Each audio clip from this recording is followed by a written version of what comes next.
ভবিষ্যতে আমি একজন জামাই হিসেবে থাকতে চাই। জামাই থাকতে শ্বশুর বাড়িতে একটু টাকা পয়সা থাকবে, একটা মার্সিডিজ গিফট করবে। ভাই পরিবার জীবনও সাপোর্ট করবে না, জুতা ছাড়া আর কিছু দিবে না পরিবার। যে বাংলাদেশে এটা ভালো বিরিয়ানি দিব।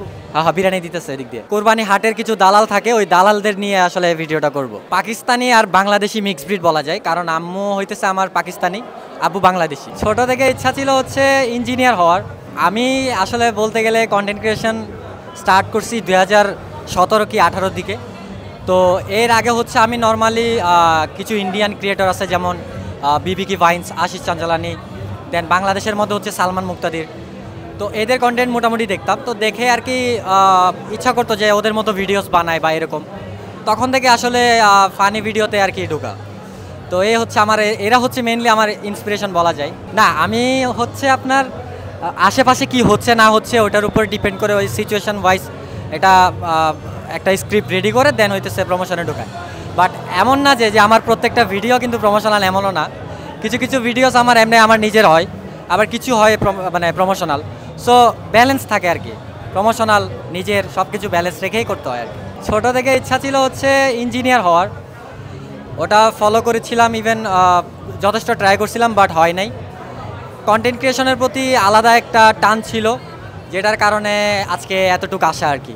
এই ইভেন্টে যদি আমি ইনভাইটেড না হইতাম তাহলে আমি অবশ্যই এটা নিয়ে একটা খারাপ মন্তব্য করতাম। যেহেতু ইনভাইটেড, অবশ্যই বলবো যে এটা অনেক একটা ভালো একটা জিনিস, যে বাংলাদেশে এটা ভালো। বিরিয়ানি দিব। হ্যাঁ বিরিয়ানি দিতেছে এদিক দিয়ে। হ্যাঁ আমি চিন্তা ভাবনা করতেছি যে কোরবানি রিলেটেড কিছু ভিডিও, কিছু না লাইক আমি ভিডিও বানাবো মেবি জাস্ট দুইটা ভিডিও বানাবো। ওই দুইটা ভিডিও দেখি আবার কিভাবে কি করা যায়। আমি চিন্তা করতেছি, আমি একটা স্পয়লার দিয়ে দিই, সেটা হইতেছে কোরবানি হাটের কিছু দালাল থাকে, ওই দালালদের নিয়ে আসলে ভিডিওটা করব।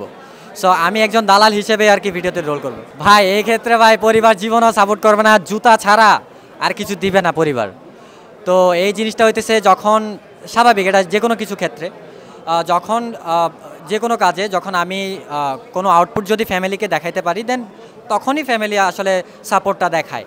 সো এই ক্ষেত্রে আমি বলবো যে যদি সাপোর্ট না করে, আগে ফ্যামিলিকে একটা আউটপুট দেখিয়ে দেন ওই সাপোর্টটা নাও, আমি এটা বলবো। আমি নিজে মানে আমার পছন্দ হইতেছে 90s, অ্যান্ড অলসো আমি সবসময় ট্রাই করি যে ওল্ড মানি ফিটটা ক্যারি করার। তো ওল্ড মানি ফিট আসলে খুবই রেয়ার হয়, এটা সবার কাছে থাকে না।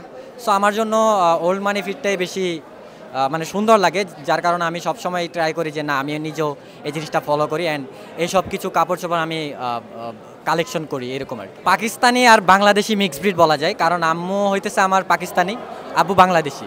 সো আমার মধ্যে একটা পাকিস্তানি একটা ভাইব আছে। সো এই ক্ষেত্রে আমি আসলে রিসেন্ট যে কাজগুলো করতেছি ওগুলোর সাথে ভিডিওর সাথে যাওয়ার জন্য মেনলি এই স্টাইলটা রাখা। আর এই স্টাইলটা কিন্তু সেম সিয়াম ভাইও রাখছে, SP creation. So one kind of বলা যায় যে ভাল লাগে এটা। ভবিষ্যতে আমি একজন জামাই হিসেবে থাকতে চাই। বাদ বাকি ভাই হ্যাঁ, জামাই থাকতে শ্বশুর বাড়িতে একটু টাকা পয়সা থাকবে, একটা মার্সিডিজ গিফট করবে, এটা হচ্ছে আমার আসলে মানে স্থান যেটা আমি চাই। আর বাদ বাকি যদি বলি কন্টেন্ট ক্রিয়েশন থাকবে কি না, তাহলে অবশ্যই আমি এটাতে ঢুকছি, মানে এটা একদম এন্ডিং দেখেই যাব। সো এটাতে যত বছর সময় লাগে তত বছরই আছে আমার। তো আমি বাংলাদেশি তেমন কাউকে ফলো করি না, বাইরের কিছু ক্রিয়েটর আছে। ভাই ইন্টারভিউ দিতে দাও না ভাই। বাইরে কিছু মানুষ আছে, যেমন বিবিকি ভাইন্স। আমার one of the favourite creator হচ্ছে বিবিকি ভাইন্স। আমি ওনাকে অনেক আগে থেকে ফলো করি, ইভেন এখনও পর্যন্ত ফলো করি, এবং ওনার ভিডিও এখনও পর্যন্ত দেখি। হ্যাঁ আমার থেকে 1000 গুণ বেটার বিবিকি ভাইন্স, আমার থেকে 1000 গুণ বেটার দেখে সে এতগুলা সাবস্ক্রাইবার ক্যারি করতে পারতেছে। আচ্ছা, শেষ প্রশ্ন সেটা হচ্ছে ভবিষ্যতে নিজেকে কোথায় দেখতে চান?